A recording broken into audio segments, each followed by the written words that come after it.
Welcome to the show. My name is Charlton with Big C. This is Charlton and Big C Sports, coming to you worldwide on the Big C Sports Network, on the #1 network in the United States of America. And Big C Sports has been voted the #1 sports show in the universe, according to Big C. And them good old boys down south, I want to say bienvenidos to all of our listeners in Latin America, also across the pond, in London, England, as well as Paris, France, of course. You good old boys in Canada, you know we love you in Africa, the Big C tribe. But there's no one we love more than the good old boys down south in the land of the free, in the home of the brave, on the beautiful February the 19th, 2019. Big C, how's it going for you good old boys down south?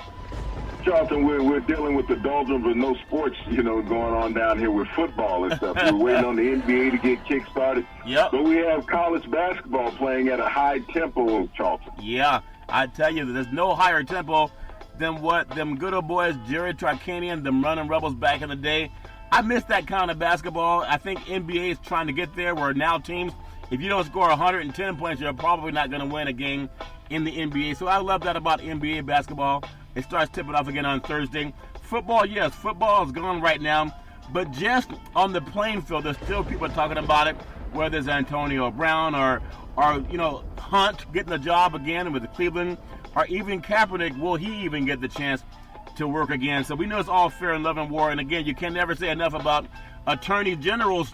They're all, I guess, following their own lawsuit against POTUS because they don't believe in what he's doing. I want to say today's show is sponsored by your Northern Californian Cadillac dealers, home of the all-new Cadillac Escalade, the standard of the world. And when you go by and test drive yours, tell them Charlton and Big C sent you. So Big C, I know the attorneys general, they're actually the top lawyers for all the states in the country. Now, oftentimes, if you have something, remember back in the day, there was Judge Wapner. If you had a grievance with somebody, you didn't have to get into a fist fight or a fisticuff. You didn't have to choke him like Latrell Sprewell did back to P.J. Carlesimo back in the day. You just take him to court. But when the attorneys general from 16 states, they take POTUS to court, what side do you err on, Big C? Your thoughts? Well, Charlton, when we look at all the chief law enforcers of all the states that are around this country, Charlton, that are understanding law more than what the president does. The president just does things by gut feelings, not understanding law or even the Constitution, Charlton. Yeah. I know he surrounds himself with lawyers, but does he listen to these lawyers when you think about a lot of the actions that he has taken against American citizens and also people of color trying to come into this country, Charlton? Yeah.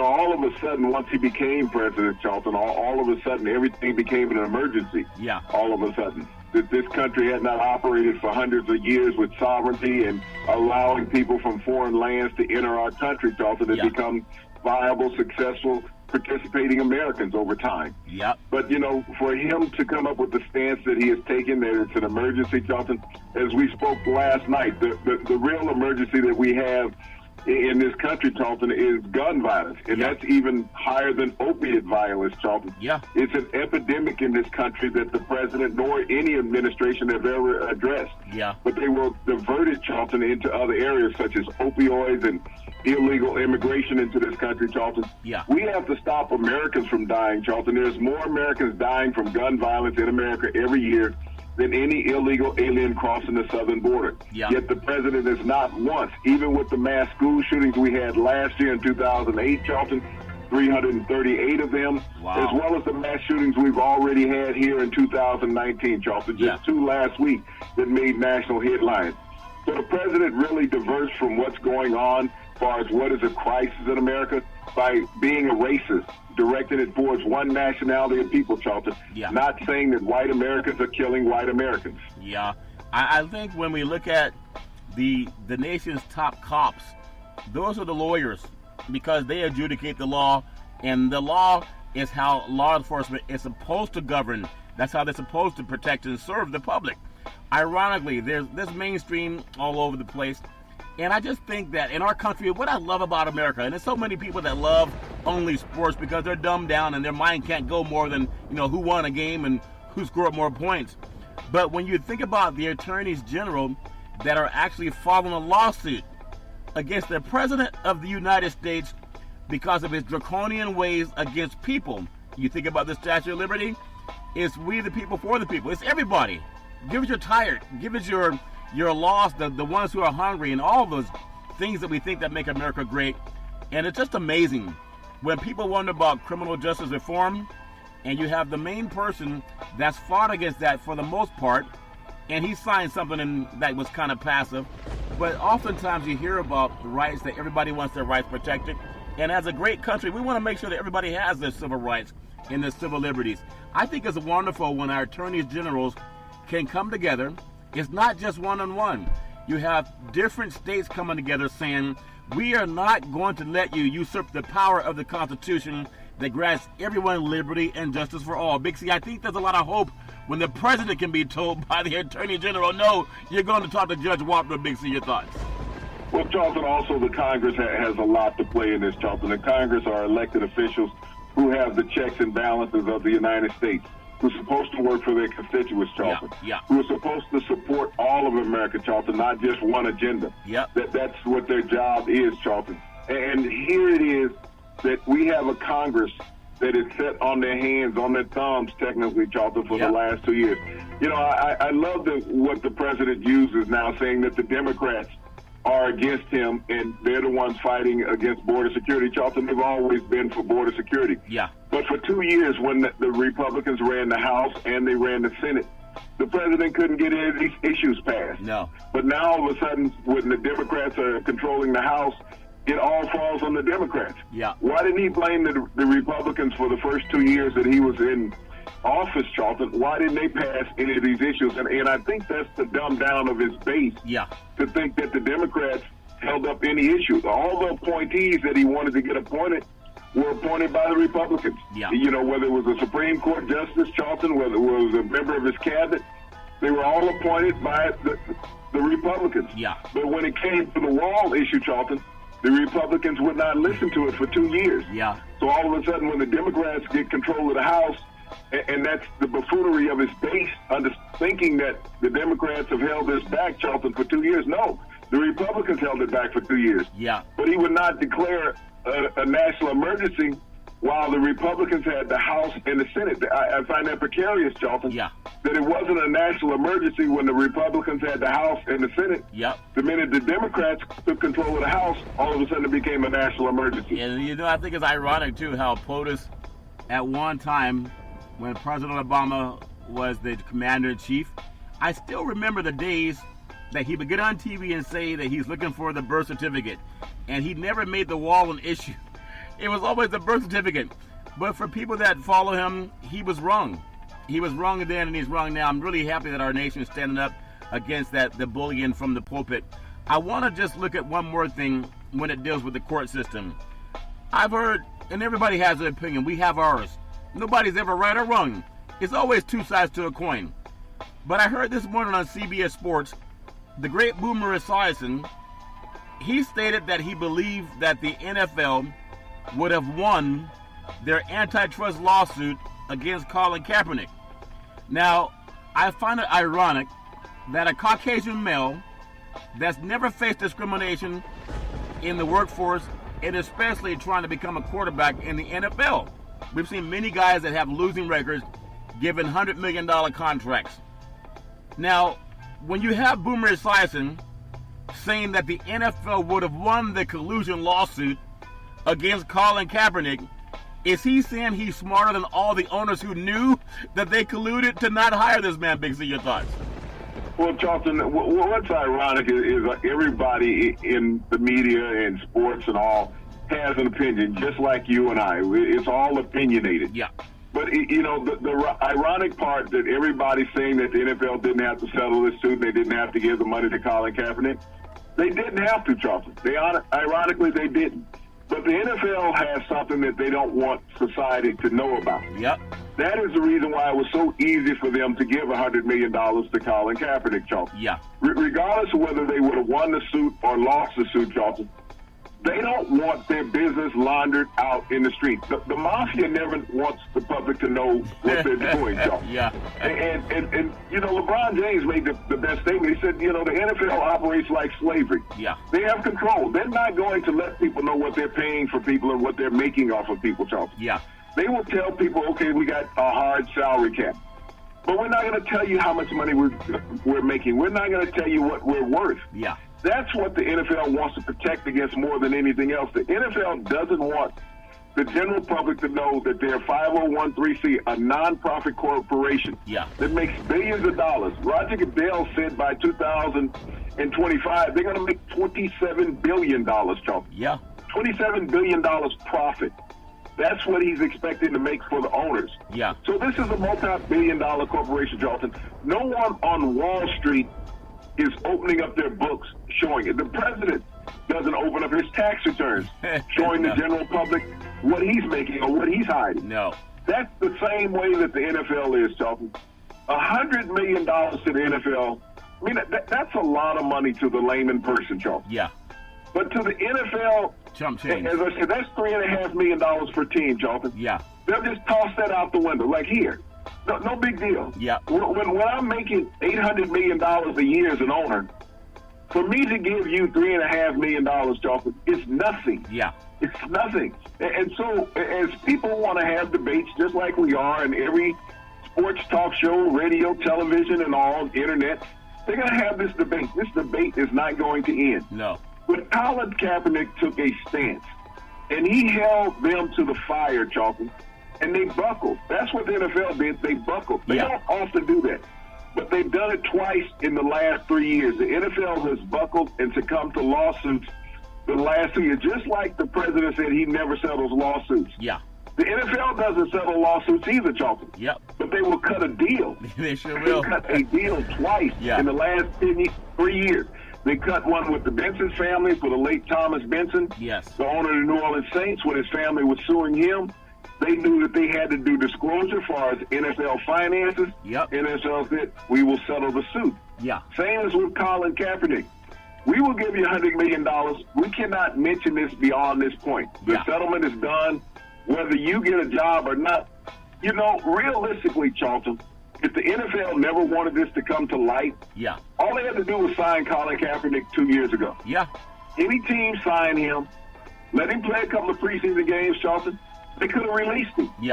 But their collusion and their bully pulpit, Charlton, that they run was so strong is that they were not going to give in to his demands, Charlton, of him being able to incite a protest against America, not against the league, Charlton, but against America. And to have him be the face of the NFL. His jersey is still one of the top 10 selling jerseys in the NFL, Charlton. It is. You know, the NFL has not eliminated the Colin Kaepernick jersey. No. They still own the licensing rights to that because it's profitable. So when Boomer Esiason is saying that, well, the NFL would have won the suit, no, they wouldn't have, Charlton. No, they wouldn't. Because they want to protect themselves. They will give you money to protect themselves. To them, it wasn't about a lawsuit, Charlton. That wasn't even the point with them because they could have avoided a lawsuit a long time ago. Like I said, a team could have signed Colin Kaepernick and cut him. There would have been no collusion. But they proved that point, Charlton, by not signing him and signing over 70 other quarterbacks that did not have the career statistics of a Colin Kaepernick, Charlton, or the body of work, and say, well, we're just going to keep him out. That's what we're going to do as a collective unit. We're going to keep him out. So Boomer Esiason was no more successful as an NFL quarterback than Colin Kaepernick. Matter of fact, he went to the Super Bowl and lost to the 49ers. He didn't even put up as many points on the scoreboard as Colin Kaepernick did in his loss to the Ravens. So, and he was a journeyman after that, Charlton, bouncing around the NFL to a couple of teams. So Boomer Esiason was no more illustrious in the NFL than Colin Kaepernick. But what you said, he was blue-eyed, blonde hair, so he had privilege and opportunity in the league. And I want to ask It's amazing when there's always drawback about a quarterback in the NFL. It's always a minority quarterback. Look at what Lamar Jackson had to go through prior to joining the NFL last year as a rookie, Charlton. Look at the scrutiny that Kyler Murray is going under, and he hasn't even been drafted. He's been being picked apart with a fine-tooth comb. Even though he will end up ultimately being the overall #1 pick in the NFL, Charlton, which will piss off every proponent out there, Charlton, because he's going to blow everything out of the water as far as what they have built over decades to eliminate black quarterbacks from being in the NFL. Let me ask you another question, because you've been around longer than I have, and when I look at someone like Boomer, I think he played at Maryland for the Terrapins, and we know he did. He played a couple good seasons in the NFL. But as a TV analyst, and this is because we can get criticized, it doesn't matter. Just Google it and see if you're factual.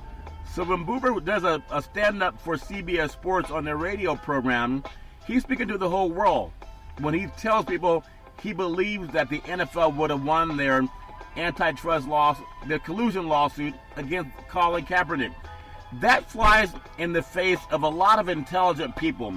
Is he an ignorant person? Or does he know something about getting an all-white jury that maybe we'll never be privy to? But he can't say, as a spokesperson for CBS Sports, that he can't see discrimination. He can't be that isolated and that ignorant of a person. And maybe he spoke for CBS Sports or he spoke for himself, but he said, I believe. He didn't say, I believe, independent of what CBS is saying.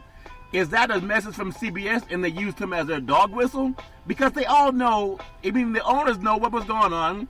I just want to get your thoughts. We can't read his mind, but if he's around many black athletes that made him a millionaire, Big C, especially playing in the NFL, if he can still have that ignorant mentality, and it doesn't cost him a job, it doesn't cost him from speaking about 70% of the league that is black, is that telling every black player, you guys just get over it, you know what, you don't know what you're talking about? Does that make any sense, your thoughts, Big C? Well, Charlton, who publicized Colin Kaepernick and his stance as well as the black players in the NFL? It was all the broadcasters. Yeah. The broadcasters made it an issue, Charlton. Colin Kaepernick did not make it an issue, and I think that's what a lot of people have missed and forgotten. Yeah. That Colin Kaepernick was never on television making it an issue. It was always the broadcasters, the producers, directors, the cameramen, Charlton, the networks. They made it an issue, Charlton, because they chose to show the black athletes in that stance. Yeah. They wanted to create a divide, Charlton, between the audience and the black athlete.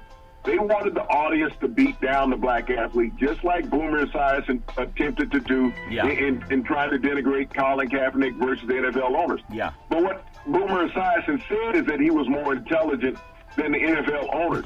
That he knew what the NFL owners had at stake. Right. It's almost like Bill Polian told your brother Mel Kiper years ago, Charlton. He's not my brother. You never drafted anybody. You never coached the team. You just sit up here and run your mouth thinking you know more than general manager. Yeah. That's what Boomer Esiason did, Charlton. Yeah. He let that crocodile mouth write a check to his little chihuahua butt can't cash, okay? That's funny. That's what he did. When you're going to walk out there and say, I'm a player who got fired by several owners, okay? Yeah. And I'm smarter than those guys. Yeah. Because they fired me, I'm smarter than them.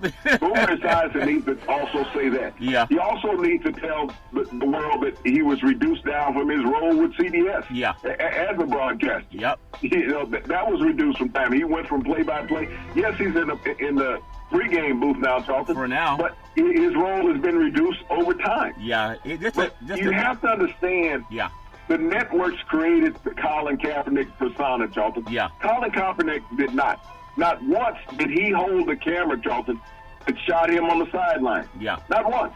Not once did he sit in the production truck and say, hey, isolate on this. Yeah. He was never the ISO director, Charlton. Yeah. He was never the broadcaster standing up in the booth talking about Colin Kaepernick taking a knee. That was Jim Nantz and the crew. Yeah. Yeah. So, they made Colin Kaepernick that iconic figure.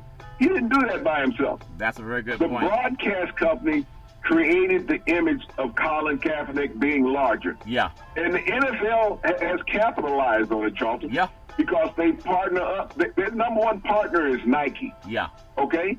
Nike utilized Colin Kaepernick in a commercial. Yeah. Where was it aired at, Charlton? On NFL broadcast. Yeah. The NFL embraced that.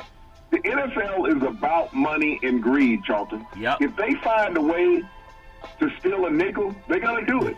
and so Colin Kaepernick found a way to create them more money, Charlton. Yeah. When he partnered up with Nike, Nike is part of the NFL. It's just as synonymous as the broadcast companies, Charlton. Yeah. Not going to go away. Yeah. It's that logo that's on majority of NFL uniforms. That's a very good statement. So when you think about Boomer Esiason and the asinine statement that he made, Yeah. that the NFL would have won, they did win, Charlton. Yeah. They won by utilizing Colin Kaepernick. Yeah. And they're still going to keep utilizing him. You know, Boomer's just too foolish to understand that. Yeah, he's a knucklehead. I hate when guys are that dumb, but they get elevated to a platform where they can show how ignorant they are. Big C, so when you think about that, I want to get your thoughts, and we don't know, but you tend to say things that are right. What are the opportunities for Colin Kaepernick to make an immediate impact? I think maybe Jacksonville Jaguars. That might be one. Miami Dolphins. I really think the Dolphins. But then any other teams, maybe Redskins. I wouldn't even think it would be bad if he went down there, and I know it won't happen. But Atlanta's paid so much money to Matt Ryan, and Kaepernick's beaten him. He's never beaten Kaepernick. I know he's not going to get Brady's job. Brady's never beaten Kaepernick. If you look at your good old boy Rodgers never beat Kaepernick. The only marquee quarterback that really beat Kaepernick was that good old boy up in Seattle, and that's Wilson, another African-American quarterback. Nobody else can say they beat him at their prime. Everybody's beating the Niners lately, though, Big C. Your thoughts?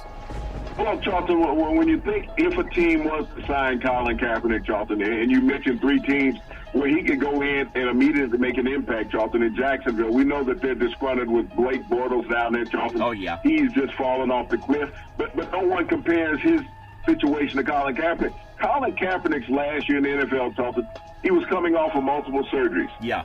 So got a late start onto the season. But his numbers statistically, Charlton, were better than the quarterbacks of those 3 teams you just mentioned, Jacksonville, Miami, and the Redskins. But yeah. I think the Redskins would be a realistic fit for him, Charlton, if you think about playing in the nation's capital, Charlton, you know, with the minority input in the Virginia and Washington, D.C., Baltimore area, Charlton. Yeah. It would be a natural. I think it would be a deflective, and it would be anti-president as you're sitting up there, Charlton, for all of what Colin Kaepernick has stood for and what the Redskins have gone through. They need a quality quarterback, Charlton, in the pivot. Because Alex Smith is not going to play next year, Charlton, with that gruesome leg injury that he had. That's a 2-year recovery. Yeah. And you look at the Miami Dolphins, Charlton, when you talk about minorities from top to bottom. We talked about that on the show yesterday, Charlton. Yeah. The GM, the assistant GM, director of player personnel, the head coach, the assistant head coach, all of them African Americans, Charlton. Yep. They understand the plight of a Colin Kaepernick, and Reggie McKenzie was there in the Bay Area while Colin Kaepernick was in the Bay Area, Charlton. So when you think about teams that he could fit in, being in Florida, owned by Shad Khan in Jacksonville, the only minority owner in the NFL. Yeah. These are teams, those 3 teams, Charlton, that are really desperate for quarterbacks. We know the Giants need a quarterback. They're going to have to move on Eli Manning within 1 to 2 years, regardless of what goes on, Charlton. So there are some teams that could benefit from his services right away. As much as people in the media wants to say that, you know, he's bad for the league, no, he's good for the league. Because what's going to happen if you sign Colin Kaepernick, Charlton, that viewership is going to go up because people are going to want to see him fail. Right off the bat. All the negative people out there want to see him fail. So when you talk about high-rated games, highly attended games, Charlton, for the Bluebirds and all of that, wherever Colin Kaepernick shows up, if an NFL team is pressing enough to sign him, it will be good for the NFL. Think about 16 attorneys generals are suing Donald Trump, the president of the United States of America. They're not suing Colin Kaepernick, Big C. Think about that when you listen to people with their dog whistles and fire their SOBs. And sometimes when you speak things, it comes back to you. You think about if he had the chance to throw to Antonio Beckham and then coming out of the backfield might be the best running back in the next 2 or 3 years out of Barkley, and then he can run too because he's healthy now. That would be another threat that the Giants would have, but we'll see what happens with the Patriots. The time is running out on the dynasty, perhaps. Would they be willing to make a move for Antonio Brown or Odell Beckham Jr.? I mean, they would have a big-time impact receiver for the great Tom Brady. Man, if they could have had a guy like Randy Moss stick around a little bit longer, imagine how good Brady has been with lesser-known receivers. If you got an Antonio Brown or Odell Beckham Jr., that would really add maybe more juice to what Brady's already doing. Big C, your thoughts? Well, Charlton, I think that's the one thing that's lacking right now in the latter part of Brady's career. We saw how well he played last year with Josh Gordon in the brief time that he was in New England, Charlton. He ended up, even after being suspended, being New England's leading receiver. We've seen how well Brady has played with a top-flight caliber receiver during his career. You talk about Randy Moss. They set NFL records in that 1 year, Charlton, while they were highlighting each other. Yeah. And, you know, we saw how well he played with Josh Brown in a minimal role, Charlton, leading the Patriots in yards and receptions. Yeah. Think about what he could do at the start of a season with an Odell Beckham or even an Antonio Brown. And there was talk today that Brown had met with the Rooney family, Charlton, and they decided that it'd be best if they part ways. Yeah. I know a lot of people have talked about him going out to San Francisco. But if I'm New England, I'm willing to give the Steelers 2 first-round draft picks for it. Yeah. Because we know how Bill Belichick has always built his organization, Charlton, to cast off veteran players in the NFL that are NFL ready.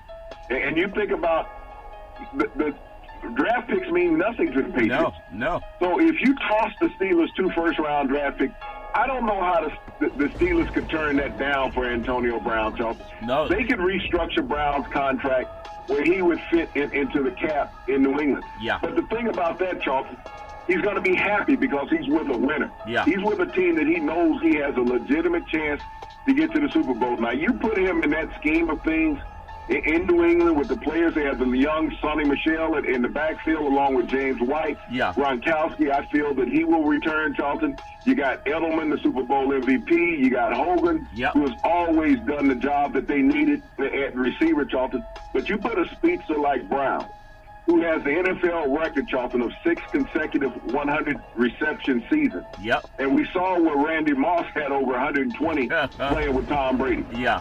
So, you know, a couple of years ago they had Brandon Cooks, Charlton, who didn't work out, but they sent him to the Rams as a speedy outside receiver. They still got Philip Dorsett also. Yeah.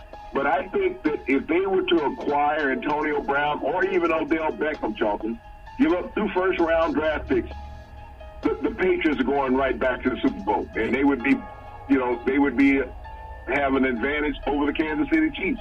Yep. I think when you make that statement, they do it like that all the time. They're not waiting to get some guy out of college to see if that college guy's going to help them win. And speaking of that, of the 5 first-round quarterbacks in 2018 draft, you think about the top ones, okay? You look at Baker Mayfield, Sam Darnold, Josh Allen. You have Rosen, Lamar Jackson.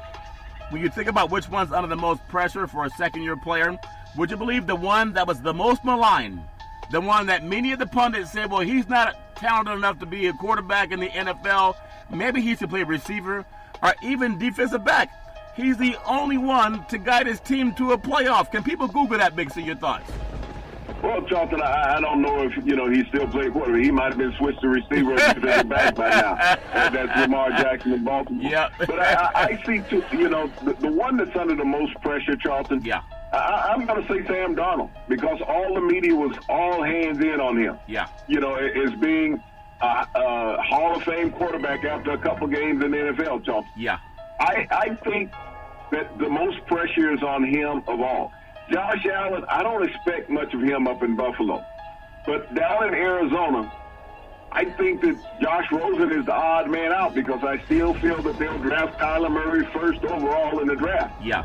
And I think that they'll build an offense to fit Kyler Murray, and we're going to see Josh Rosen push to a backup role. Yeah. But you also see Baker Mayfield.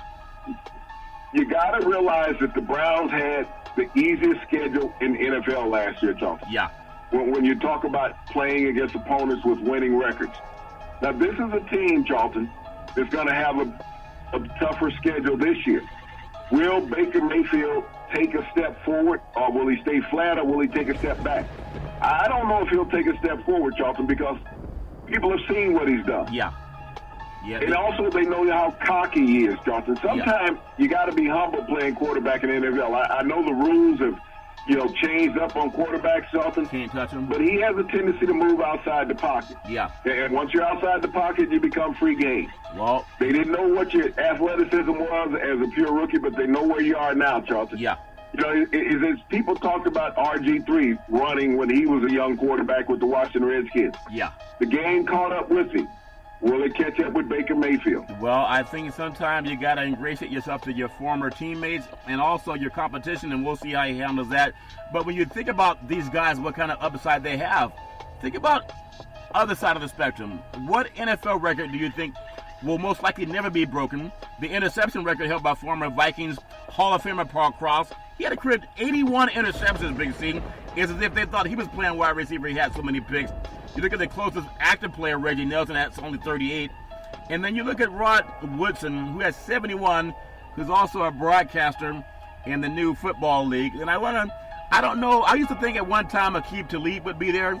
You would just think that Deion Sanders would have had a record up that high, but no. But I want to get your thoughts. Anyone that maybe puts fear in your eyes if you're a quarterback throwing to a DB, Big C, your thoughts? Charlton, there's no defensive backs in the NFL that strike fear in any quarterback. You know that when you think about the record that Paul Krause holds when he was part of the famed Purple People Eaters in Minnesota, this man, participated in 4 Super Bowls, even though he never won one. Yeah. But 4 Super Bowls, a Hall of Famer, 81 interceptions, Charlton. That's a lot of picks. That's what you call a ball hawk. Yeah. And the closest guy to him, as you spoke about, Rod Woodson. Yeah. Who played with 3 different teams over his NFL career, Charlton, the Steelers, the Raiders, and the Ravens. Yeah. Paul Krause did it with one team, Charlton. One team in the Central Division. Not only that, Charlton, he played in the frozen tundra of Minneapolis. It was cold up there in the wintertime. Yeah, ice cold. And he was able to hold on to the ball better than a lot of receivers. Yeah. But when you think about the indelible records of the NFL, when people think about records that won't be broken, that's one. I think when Drew Brees is pushing the passing yardage record out through Charlton, that's going to be difficult to eclipse. You always talk about young guys coming up but having the longevity.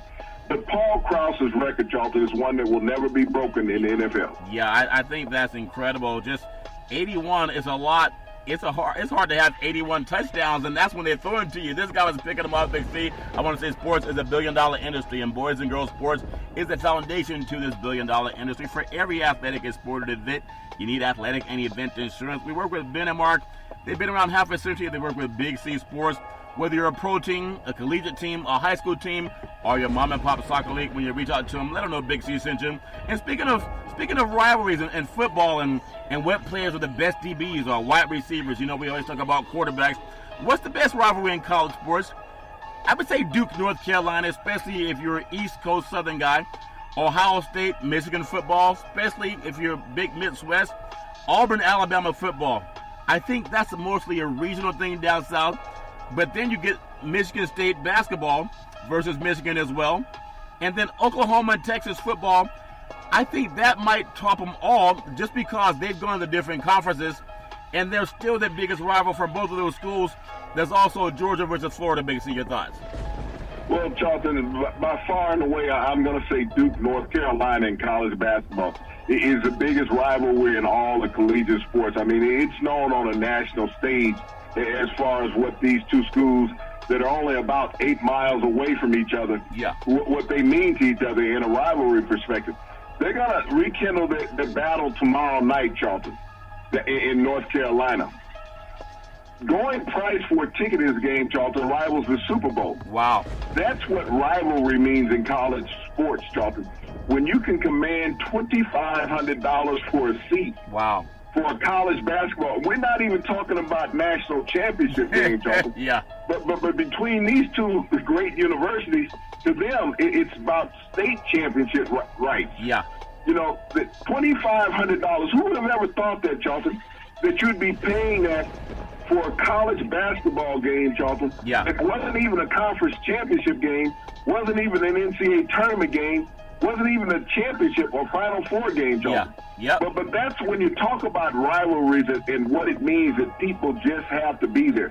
We've seen some great rivals. You talk about the Red River rivalry with Texas and Oklahoma, Charlton. Yep. You talk about, the Iron Bowl between Auburn and Alabama every year, Charlton. Yeah. It divides a state, Charlton.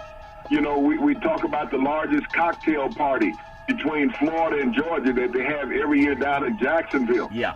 But nothing rivals this game, Charlton, between Duke and North Carolina. When they're at Cameron Indoor Arena, Charlton, down at Duke University, that's a very small arena versus the Dean Center up in Chapel Hill, Charlton, where you can get 22,000, 25,000 people in that arena. But think about that. You got a 25,000-seat arena. Wow. And tickets are going for $2,500.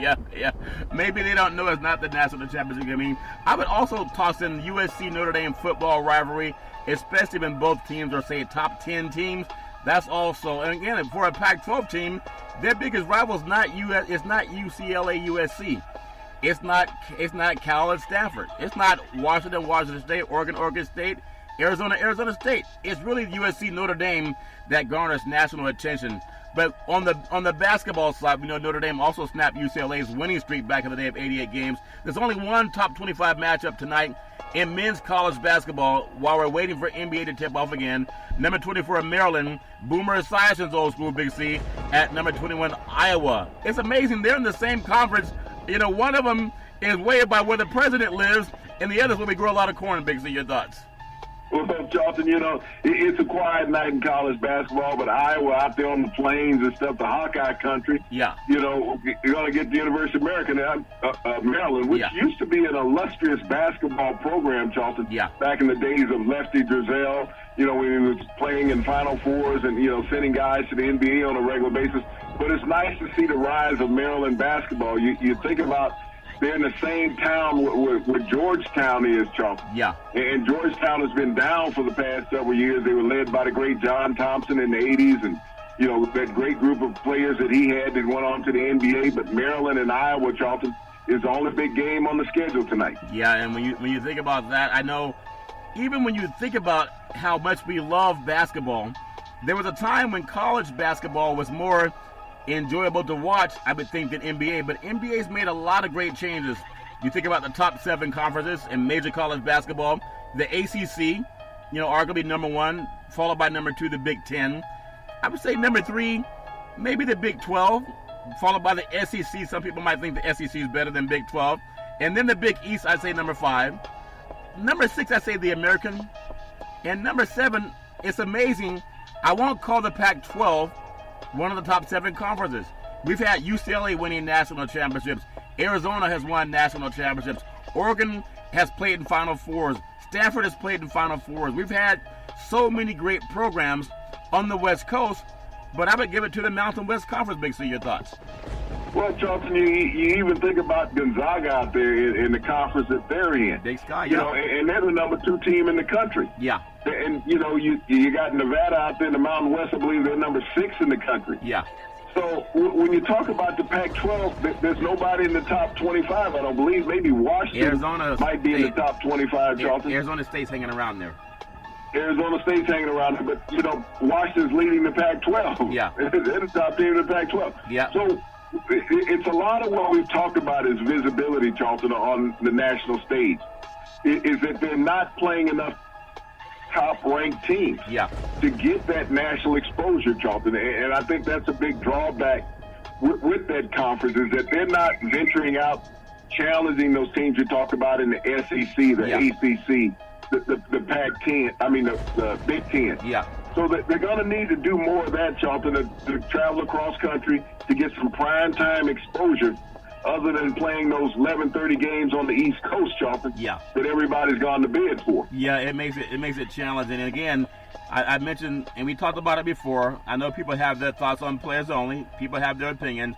But if Bill Walton's your lead broadcaster, when college, he's strange for older people, his age.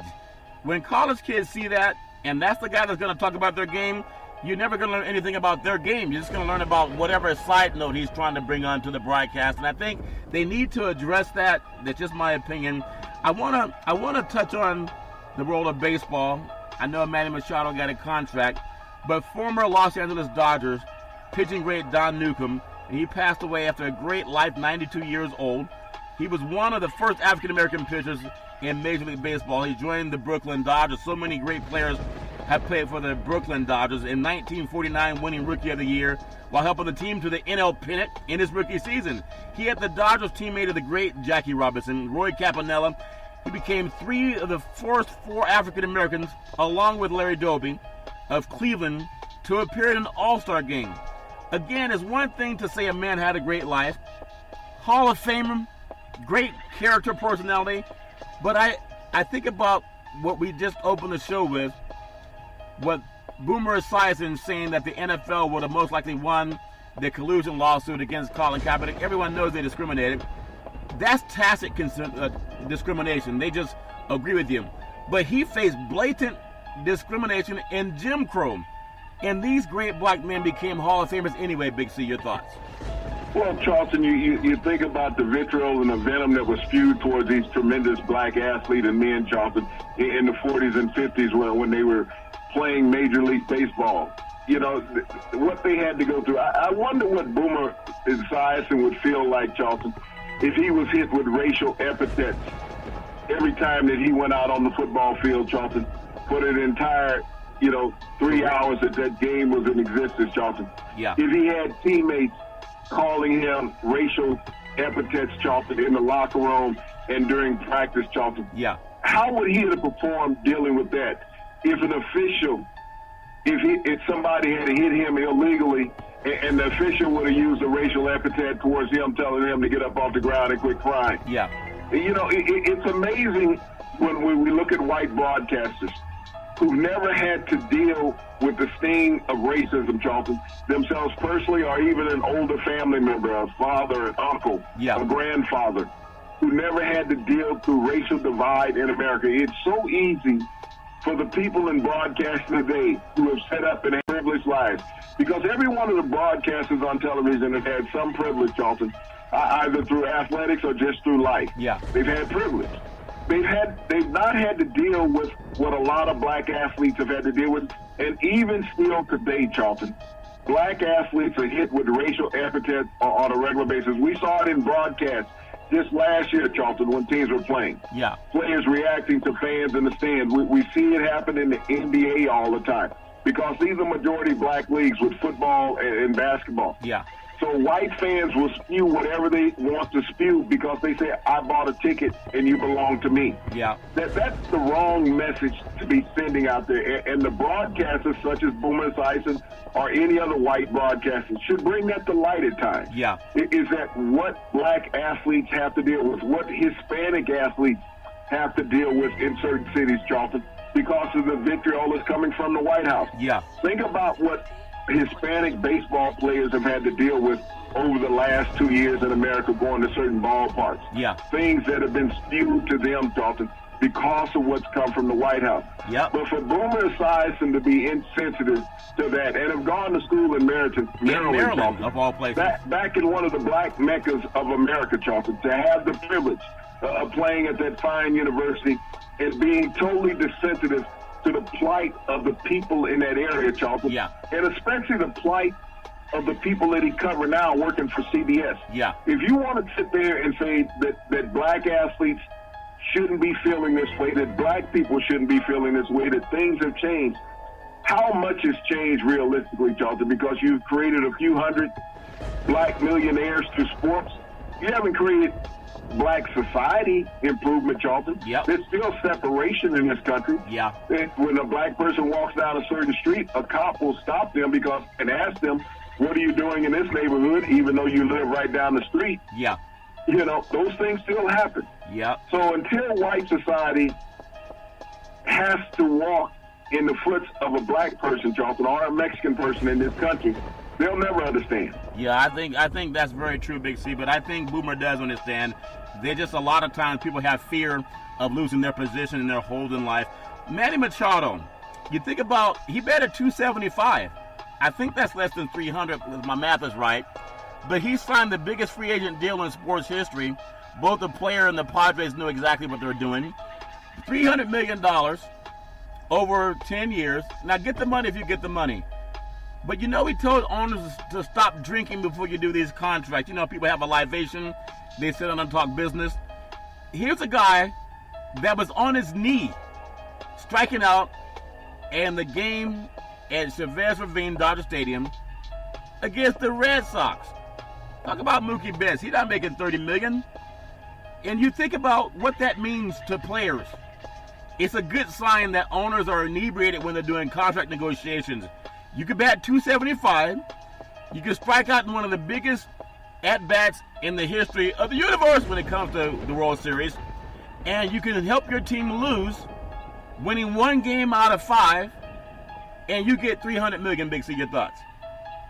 Well, Charlton, I mean, it's the largest overall contract in free agency in American sports history. Yeah. But it's only the 7th highest per year contract in Major League Baseball. He's only the 7th highest paid player in Major League Baseball. He bats 275. I look at the San Diego Chargers Padres making this move, Charlton. Yeah. Look at his last name, Machado. Yep. They're in San Diego. Yeah. They're right next to the border, Charlton. Yep. That is a highly Hispanic concentrated area. They are looking to put butts in the seat. And if Manny Machado can put the butts in the seat for the Padres, it's a win-win. If he can get them to 85 wins on the season, Charlton, this is a team that won 70 games last year. Yeah.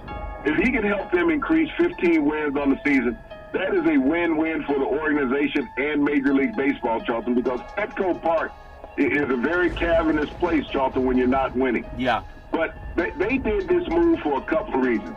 To piss off the president, to give a Mexican the highest paid contract in Major League Baseball history. I didn't think about that. As well as to attract the people from south of the border, Charlton, that come across to San Diego to watch baseball games. Yeah.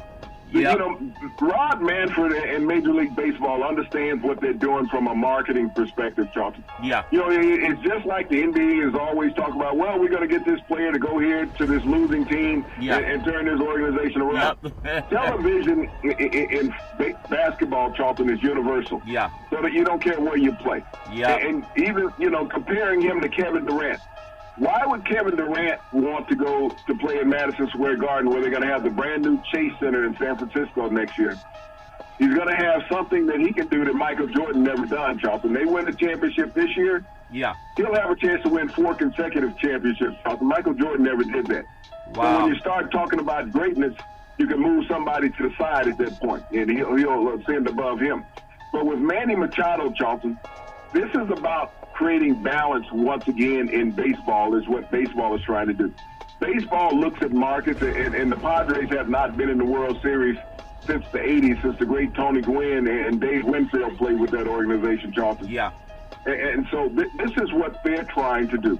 They're trying to rekindle something that they haven't had for a couple decades, Charlton. Yep. They got to get some butts in the ballpark, Charlton, but they know they have to influence the Hispanic market, just like the Dodgers have done.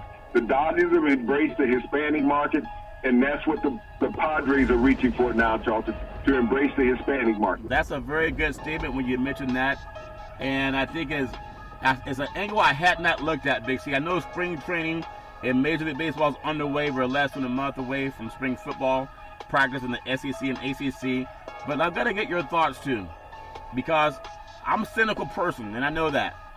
Will they find a way to give Bryce Harper, who's not as good a player as Manny Machado, but he's a white guy? Does America's favorite pastime want a white guy not to have the biggest contract when it comes to free agency? Big C, your thoughts? Well, the thing with Machado and Bryce Harper, they're both represented by Scott Boras. Yeah. I think the only landing spot left for Bryce Harper is the Philadelphia Phillies, Charlton. Yeah. That's the only place that I think that he can go. A perfect fit for him would be San Francisco, Charlton, hitting balls out in McCovey Cove. Yeah. That short porch out there is ideal for him. Yeah. But I think, with the money that he's demanding, and is that Philadelphia is the landing spot. Now, he turned down $300 million from the Washington Nationals. Yeah. So I don't think they'll put that back on the table for him again, Charlton, because he never helped them get to the World Series. So he's not going to make that organization even better, Charlton. And I think a big plus for the Nationals, if they can get into the playoffs without Bryce Harper, it would prove to Major League Baseball that you don't have to pay these people. No, you don't. He was batting under 200, Big C, right around the All-Star break. So $300 million. I want $300 million, Big C. Carolina Hurricanes owner Tom Dotem made $250 million investment. That's a lot of money when guys can just invest $250 million. Oftentimes, that's a life savings if you live 10 lifetimes, Big C, as an athlete or professional. Will that help the upstart American Football League, the Alliance of American Football? He's going to become the league's new chairman. That's not a lot of money, because it costs about if you're going to move an NBA franchise, the franchise fee alone in itself is, $500 million. And it made a $250 million investment for a whole league. Big, so your thoughts? Well, Charlton, this was a league that there was some reports out that they were in jeopardy of missing their payroll in the second week of the season, Charlton. Wow. This is a fledgling upstart league, Charlton, and everything didn't come through in the initial investment that they were expecting, evidently. Yeah. But for an owner of a National Hockey League team, Charlton, to step in, the Carolina Hurricanes, and invest $250 million and to become the chairman of the board of the league, Charlton, I think is a very smart move. Yeah. Because smart businessmen, Charlton, don't make bad decisions. They look at the overall investment and ROI, return on investment, Charlton. If this league survives and becomes a staple, Charlton, on television in America, his investment will pay off because it will pay it back. Yeah. What he invested, $250 million is a business decision, Charlton. Yeah. When you think about the salaries that they played players in the National Hockey League, Charlton, it's like Major League Baseball and football. Yeah. They have multi-million-dollar salaries there also, Charlton. But for a professional owner who is a billionaire, $250,000 is which pocket you want that out of, the left or back, right pocket? At least both. You got that much money. That's a big pocket bucket around Big C. I think about in the NBA when it comes to money, and I still hear talk of, and I don't want to see it happen, but we know it may happen. You hear about the New Orleans Pelicans. People were after. They're always trying to get teams to leave. The Bay Area is losing the Oakland Raiders, even though they're going to play in the Bay Area for one more year, allegedly at AT&T Stadium, home of the San Francisco Giants. But I don't want to see New Orleans Pelicans leave. They were just last year before Boogie Cousins got hurt. They were a team that was picked in the top 3 or 4 teams in the Western Conference. But, Cousins gets hurt, traded away, and he's with the Warriors now. Now Davis doesn't want to be there. Could you imagine a team that's the number 4 seed in a conference, within 2 years people are saying, let's move them to a different city? Big C, your thoughts? Well, Charlton, you also got to look at what markets are available. I mean, it's not always that easy to move a team. I mean, franchises, you have to understand the whole logistics of moving a franchise. Yeah. Who's willing to foot the bill for it? Who's going to build the arena, Charlton, for this team? The taxpayers in all cities, Charlton, especially with what's happened with the last tax, from your president, are not willing to dole up the money, Charlton, for some billionaire to have a new house. Yeah. And that's what people have to understand. They say, well, the economic impact on the area. The economic impact impacts businesses, Charlton. Yeah. It doesn't go into the private citizen's pocket. And that's the bill of goods they have to stop selling to people when they're trying to get teams to move to an area. You think about the Raiders, who are going to be the latest team to move, Charlton. Yeah. And they're going to go to Las Vegas. What's going to be the economic impact, Charlton, for the private citizens of Las Vegas? Nil, Charlton. Going to be very nil. Yeah. Because this is a transient city, Charlton, that already has people coming in all the time in the entertainment industry. Yeah. And casino business, Charlton. So there's no economic impact other than working in it, Charlton. It's not going to all of a sudden you're going to be able to set up a concession outside the stadium and reap the benefits of fans coming in, Charlton. The same as with the Rams coming back to Los Angeles, Charlton. What was the economic impact of the Rams coming back to Los Angeles? Yeah. Minuscule for the layman person, Charlton. Yeah. Because of where that stadium sits right now down in Compton, Charlton. Yeah. There's not a lot of foot traffic around there, Charlton, where people can benefit from, 8 home games a year, Charlton? Yeah. And so the locals really don't benefit. And now that the stadium is going to be moving out to Inglewood, Charlton, there's nothing out in Inglewood, Charlton, that's going to benefit the locals. Yeah. So I think that's what people are starting to look at when they say move a team, is that the local people, Charlton, the taxpayers, have become intelligent about what's happening. When you look at the Warriors going across the bay over there to the Chase Center. Yeah. Look at where that stadium sits right on top of the water, Charlton. There's no impact on the locals. No. There might be a few restaurants that are already in the general area that might benefit a little bit. Yeah. But think about the economic impact that's going to leave Oakland. Yeah. You have 2 teams leaving. Yeah. A basketball team and a football team. What's going to be the negative impact to that community now? Well, I think the A's have already announced they're building a new stadium downtown Oakland, but they're still losing to professional sports teams, and especially teams with the championships. And speaking of NBA, after the All-Star game, these are the top finals contenders. Just my opinion, you have the Warriors, number 1, the Bucks, number 2. You have the Raptors, number 3, followed by the Thunder, number 4. Number 5, I say the Nuggets. Number 6, I would say the 76ers. I would follow up the Celtics and Rockets. But I know the NBA, it's about names. It's about marquee people. And if LeBron James is not tipping off in the playoffs, that would seem anathema for the league and how they build up players. Bixby, your thoughts? Well, you got to look at the Lakers, Charlton, because they're the number 10 seed in the West. Yeah. And they got a tough schedule, Charlton, remaining. The 2 teams that are in front of them are the Los Angeles Clippers and the Sacramento Kings. Yeah. You got to look at the draw appeal of when you take those 3 teams, Charlton, which one has a major draw appeal?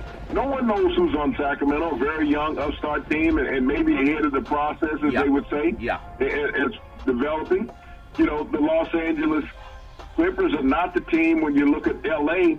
that you want to have representing you in the playoffs from a television perspective. No. You would much rather have the Lakers, which their real home is Staples Center, not the Clippers.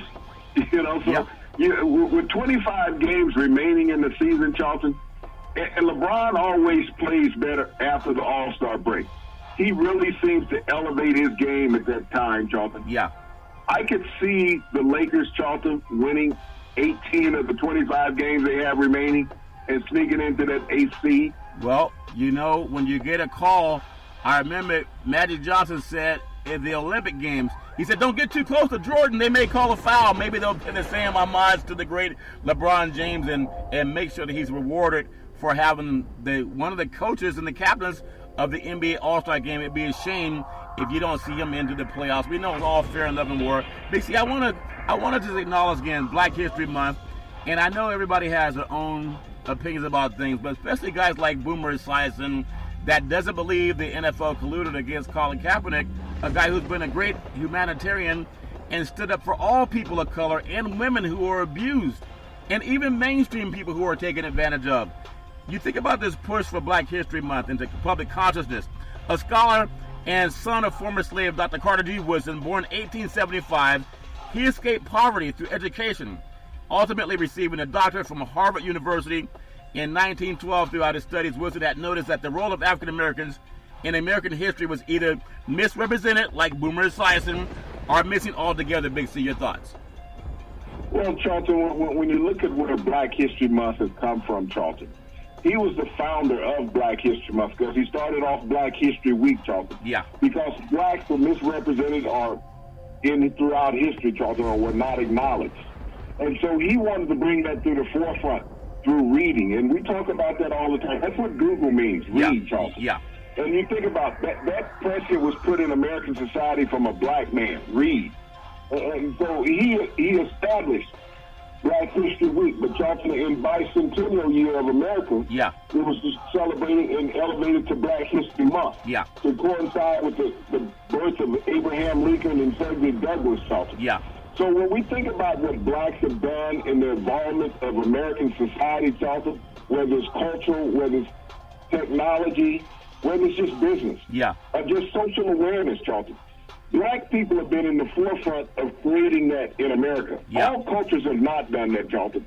But black people, from the time that they were brought to this country in slavery and in bondage, Charlton, has tried to create social awareness and equality. And they've done a hell of a job of it, even with all the fight back that they still have today. You think about 400 years later, and you get dumb comments from a Boomer Esiason and other white people in society, like our president, to say that there's not black people shouldn't worry about these things. Right. Laura Ingraham, shut up and dribble. How stupid is that? If a black person, I would love to see Lester Holt tell a white person just shut up and dribble and see if he maintains his job on NBC. We already know I would love to see that. We already know what. Fire him the next day, Charlton. Yes. But, a white person can say that on national television, and it's acceptable. Because it's the dog whistle that they say in their production meetings, Charlton, and there's no pushback on it. But black society has enriched America ever since they have come here over 400 years ago, Charlton, and have never gotten an appreciation for it. And I think for anyone who want to know what black history, it's not about, standing against the flag. We fought in every war since the Civil War. You think about that, especially for dumb people. that don't know any better. And I just say Google Carter G. Woodson. It's amazing what the man accomplished and how even to this day. And that's why I'm proud of what we do on Big C Sports. We don't wait for mainstream to say, hey, Big C, do you think we could talk about this, Big C? We want everybody to Google. Because if you know where you came from, you might treat your root a little bit better. All life began on the African continent. You think about Abraham Lincoln and Frederick Douglass. He helped craft the Emancipation Proclamation. That was Frederick Douglass. And he wasn't even free when he did it. So that's how important it is to read, understand history. Everybody wants to be significant. All of us do. The civil rights movement of the 60s, it reflected the growing pride and cultural identity of a people. Even with Big C Sports, there's no broadcast like us in the universe. I'm not saying that to be hubristic. I'm just saying we're non-scripted. There's no teleprompter. There's no producer. There's no one in our ear telling us what to say. We speak extemporaneously, and we do it based on knowledge we have and knowledge we can Google. But we do something on our show every day that I think even CNN does. Bernie Shaw used to do the CNN broadcast back in the day when I was in college. They fact check themselves. Wolf Blitzer, they always do a fact check. We call it Google it. It's the same thing. Big C, nobody does that. I'm very proud that we can pay homage to the great Carter G. Woodson. Everybody knows somebody great in history. But if you don't stand up for those who can't stand up for themselves, then really you're not what America could be. Big C, back in the day, there was a man by the name of Drew Boudini Brown. He was known as Muhammad Ali's right-hand man. He would always tell Ali, with all you got to use, how can you lose? Rumble, young men rumble. Big C, what are you looking forward to in the sports universe? Well, Charles, tomorrow night with that game in Chapel Hill and tickets going for $2,500, I don't know if I'm going to be able to make it. I might have to go out and roll up a lot of pennies and see if I can get them to the bank and cash them in. Yeah, well, hopefully they can get Bill Walton to do the play-by-play on that, Big C. That would be something to tune out for. Speaking of tuning in, every Monday through Friday at 5 and 6 p.m. worldwide, follow Big C Sports on the Big C Sports Network, on the #1 network in the United States of America, and Big C Sports has been voted the #1 sports show in the universe, according to Big C.